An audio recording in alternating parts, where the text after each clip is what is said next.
Hello, আজকে একটা ছোট্ট বেবি গার্লের ফার্স্ট বার্থডের জন্য কেক বানাচ্ছি।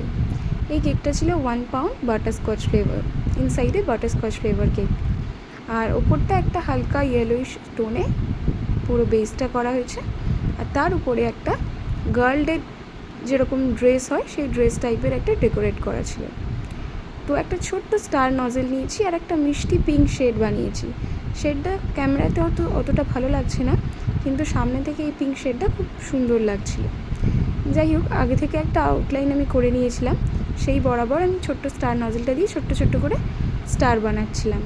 এর আগেও আমি অনেকবার ডল কেকের ড্রেস বানিয়েছি, কিন্তু এই নজেলটা দিয়ে এরকম ছোট্ট ছোট্ট করে স্টার বানিয়ে কখনো ট্রাই করা হয়নি। আজকে এটা করতে গিয়ে বেশ সুন্দর লাগছিল। তবে হ্যাঁ, ওপর দিকে স্টারগুলো করাটা যতটা ইজি ছিল, ধারের দিকের স্টারটা ততটা ইজি ছিল না। তো যাই হোক, এরপরে পুরো ডেকোরেট করার পর আমি ওপর দিকে চুল বানিয়েছিলাম। ফটোতে সেরকমই দেওয়া ছিল আমাকে রেফারেন্স পিকচারে। একটা চকলেট ব্রাউন কালার নিয়ে ক্রিমে মিক্স করে একটা চুলের মতন ডিজাইন করেছিলাম, আর সাইডটা একটা বর্ডার করে দিয়েছিলাম ওই সেম ইয়েলো টোনে। আর চুলের মধ্যে ছোটো ছোটো সুগার বলস দিয়ে আমি হেয়ার এক্সারসাইজ টাইপ করে দিয়েছিলাম। ছবিতেও এই টাইপেরই একটা কিছু করা ছিল।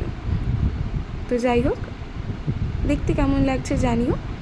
আর এটাতে একটা লেখা ছিল, সেটা যদিও আমি অফ ক্যামেরা করেছি, কারণ লিখতে আমার বরাবরই একটু প্রবলেম হয়।